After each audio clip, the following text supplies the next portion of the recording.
Ce seront mes dernières assemblées annuelles en tant que président du groupe de la Banque africaine de développement. C'est un moment privilégié de réflexion sur ces 10 années de mandat. C'est aussi l'occasion de rendre compte publiquement de la mission que vous m'avez collectivement confiée.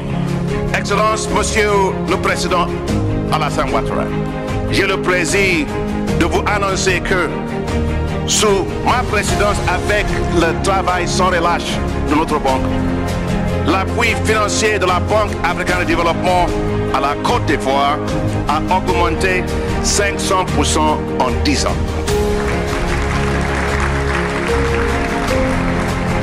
Pour donner une ordre de grandeur, de 1964 à 2014, les appropriations cumulées en faveur de la Côte d'Ivoire s'élevaient à 2,3 milliards d'euros.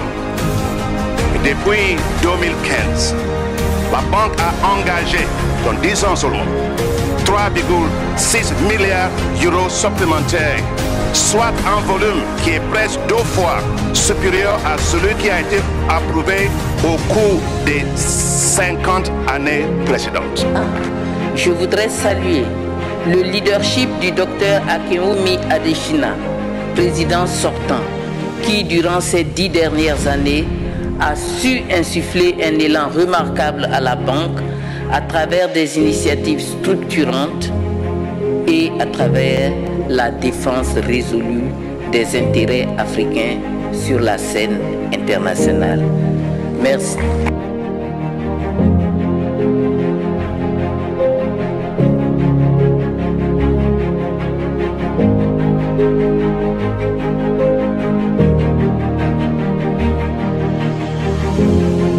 Je voudrais également féliciter Akin pour son engagement en faveur du développement du continent.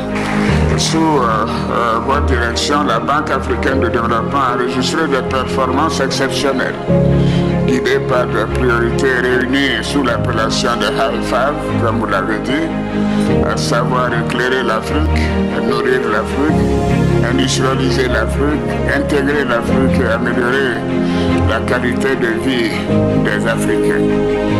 Malgré les difficultés que le continent éprouve ces derniers temps, nous pouvons dire que la situation aurait été pire n'eût été l'intervention de la Banque africaine de développement. Merci pour votre importante contribution.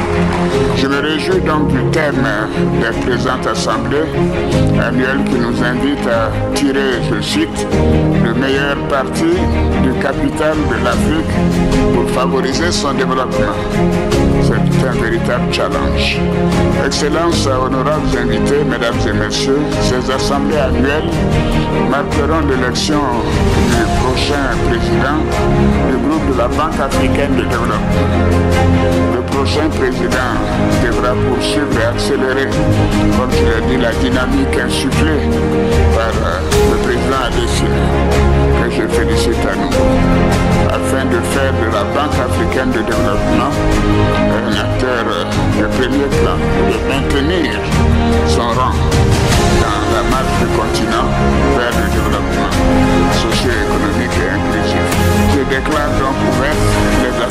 annuel 2025 du groupe de la Banque africaine de développement.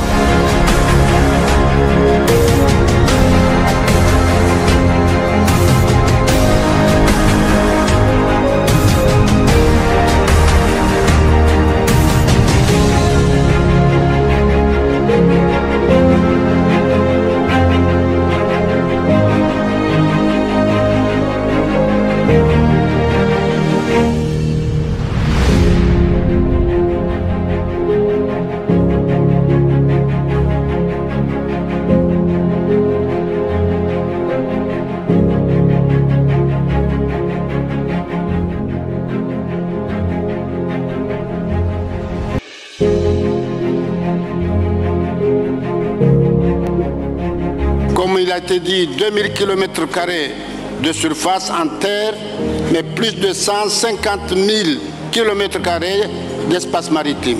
Donc voilà effectivement une richesse énorme que nous devons capitaliser. Mais le défi auquel nous sommes confrontés, c'est le climat, la levée de la mer. Les défis où nous sommes confrontés aussi, c'est la piraterie, la pêche illicite et la pollution. Donc on doit faire face à ces défis. Mais de ce côté-là, je peux vous rassurer que la Banque africaine de développement, avec M. Adesina, il est à nos côtés pour nous aider. Et je me réjouis de ce que la Banque africaine de développement et d'autres partenaires aient mis l'accent sur des investissements dans les infrastructures commerciales. Il ne suffit pas de nous être dotés d'une zone de libre-échange continentale. Si nous n'avons pas les autoroutes, les connexions aériennes pour échanger les produits entre nous-mêmes, tous ces efforts seraient vains.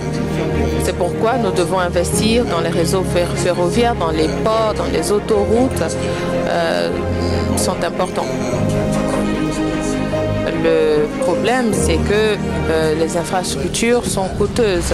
Nous avons donc dû travailler d'arrache-pied pour mobiliser des financements afin de construire le réseau ferroviaire à écartement standard qui nous reliera au Burundi et à la RDC voisine.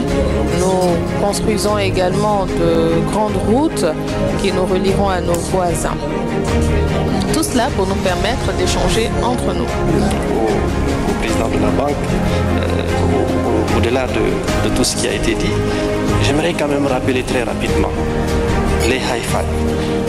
Comment éclairer l'Afrique? Nous avons toutes ces ressources-là que je viens de vous dire. Comment nourrir l'Afrique? 1 267 000 km², 28 millions de terres arables. La Banque africaine de développement finance un des grands projets qu'on appelle Kandaji, qui va produire au Niger de l'énergie, de l'espace cultivable pour produire suffisamment de céréales, couvrir les besoins des Nigériens, également permettre de régénérer l'écosystème.